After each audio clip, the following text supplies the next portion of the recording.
Alhamdulillah, Alhamdulillah, Alhamdulillah. Kita harus senantiasa bersyukur ya. Baik, saya mau sampaikan dalam satu riwayat hadis ya. Yang mana dalam cerita tu, riwayat itu, yang mulia Aisyah radhiyallahu anha, Ummu al-Mukminin, meriwayatkan bahawa seorang perempuan yang sebelah tangannya lumpuh. Suatu saat tu lumpuh tu dia mendatangi Rasulullah sallallahu alaihi wasallam.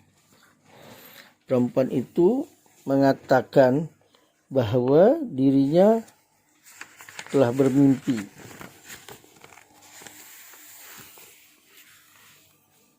Dan setelah mimpi itu, tangannya benar-benar lumpuh. Maka ia memohon kepada Rasulullah sallallahu alaihi wasallam untuk mendoakan agar tangannya pulih, yang lumpuh tu menjadi sembuh sehingga dapat digerakkan lagi. Rasulullah SAW menanyakan perihal mimpi itu, yang tangannya menjadi lumpuh itu. Perempuan tadi menerangkan, menceritakanlah kepada Rasulullah sallallahu alaihi wasallam, "Ya Rasulullah, aku bermimpi bahawa pada hari kiamat telah datang dan semua orang berkumpul di padang mahsyar.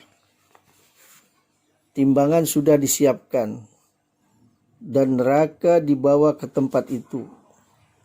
Surga dengan segenap hiasan dan keindahannya, istana-istananya, gadis-gadisnya yang cantik, dan para penghuninya yang didekatkan ke sana.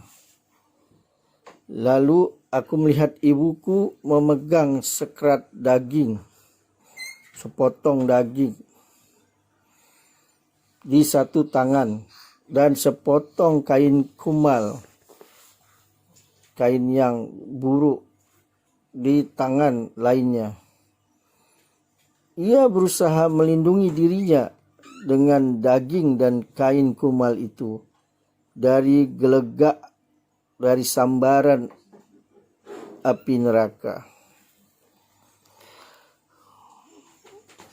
Dengan menggunakan keduanya sebagai tameng terhadap api neraka, yaitu sekerat daging dan kain kumal itu. Aku menangis ketika melihatnya," kata perempuan itu. "Dalam keadaan seperti ini dan bertanyalah kepada ibunya tu, 'Ibuku, sedang apa engkau di lembah neraka ini? Di dunia dulu engkau taat dan beriman pada Tuhanmu, pada Allah, Tuhan semesta alam. Engkau bersikap baik, berbuat baik pada ayah, dan ayah itu hidup bahagia denganmu. Namun ibuku berkata, 'Memang benar putriku, tetapi aku tamak dan kikir. Apa yang bisa kubawa dari seluruh hidupku yang ku abdikan kepada Allah hanyalah sekerat daging, sepotong daging ini dan sepotong kain kumal ini. Sekarang aku menggunakannya untuk berlindung dari api neraka. Lembah ini adalah bahagian dari neraka, tempat orang-orang yang tamak dan kikir disiksa. Aku menanyakan, di mana ayahku? Dia orang yang dermawan. Ibu mengatakan bahwa ayah kini berada di surga, tempat orang-orang yang dermawan. Jadi surga yang khusus untuk orang-orang yang dermawan. Lantas aku menuju surga dan kulihat ayahku berdiri di sebelah kolammu ya Rasulullah SAW. Kolamnya Rasulullah SAW, yang mana berasal dari telaganya Rasulullah SAW. Ya. Airnya berasal daripada telaganya Rasulullah SAW. Ya Rasulullah, ayahku membagi-bagikan air kepada penduduk surga, orang-orang yang datang dari padang mahsyar, dalam keadaan haus dan letih, minum di kolammu. Juga minum air dari tanganmu sendiri, dari tangan Imam Hasan dan Husain radhiyallahu anhu, dari tangan Ali Al-Mustafa radhiyallahu anhu, Abu Bakar radhiyallahu anhu, Umar bin Khattab radhiyallahu anhu, Utsman bin Affan radhiyallahu anhu, serta dari wali-wali Allah dan orang-orang yang dermawan. Ayahku juga memberikan air kepada umatmu dari kolammu, ya Rasulullah. Itulah hasil amal soleh ayahku sewaktu di dunia dulu. Aku mendekatinya dan berkata, ayah, engkau di sini berbuat baik kepada semua orang. Surga ini dianugerahkan kepada ayah. Ibuku dahulu taat pada Allah, menghindari hal-hal haram. Bahkan ibu pun memanglah dia mendirikan solat dan berpuasa. Ayah, engkau pun hidup bahagia dengan ibu. Namun sekarang ibu dibakar di neraka, sedangkan engkau membagikan air dari kolam Rasulullah. Engkau diamanahi pekerjaan ini, maka berilah aku secangkir air, secawan air yang akan kuberikan pada ibu.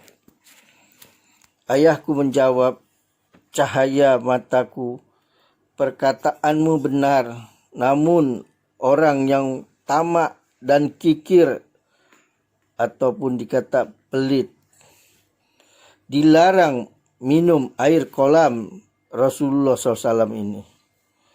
Jadi aku tak diizinkan untuk memenuhi permintaanmu. Akan tetapi aku mengambil sendiri air itu dan membawakannya untuk ibu di neraka. Saat itu aku mendengar suara di belakangku. Bunyi suara itu, semoga Allah melumpuhkan tanganmu. Alangkah lancangnya engkau memberikan air dari kolam Nabi Muhammad SAW untuk orang yang kikir, pelit. Sewaktu aku bangun dari mimpi, tangan kananku telah lumpuh sejadinya.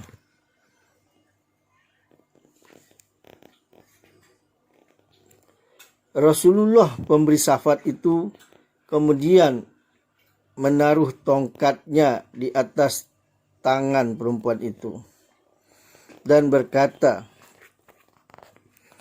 Allah Tuhanku, bila kata-kata perempuan ini benar, sembuhkanlah kembali tangannya. Maka segera saja tangannya pulih, sembuh. bahkan lebih baik ketimbang keadaan sedia kala. Itulah kisah daripada mimpi seorang perempuan yang mimpi itu benar adanya, sehingga selepas dia bangun pun maka terjadilah sebagaimana keadaan masa dia mimpi itu. Terima kasih. Mudah-mudahan kita mendapatkan pembelajaran dari ini semua untuk kita dijauhi daripada perbuatan yang ada dalam hadis, dalam riwayat tersebut.